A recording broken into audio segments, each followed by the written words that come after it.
മുസ്ലിം youth league സംസ്ഥാന committee 2018 December മാസം 24-ാം തീയതി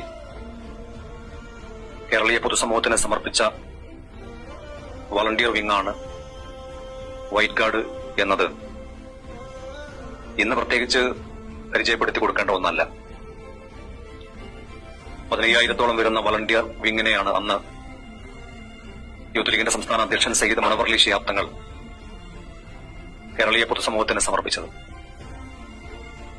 ഇത്തരമൊരു വളണ്ടിയർ വിങ്ങിനെ രൂപീകരിക്കാൻ വേണ്ടി തീരുമാനിച്ച സമയത്തുണ്ടായ ചോദ്യങ്ങൾ, സംശയങ്ങൾ നമ്മൾ മുമ്പ് പലകുറി പറഞ്ഞ കാര്യമാണ്.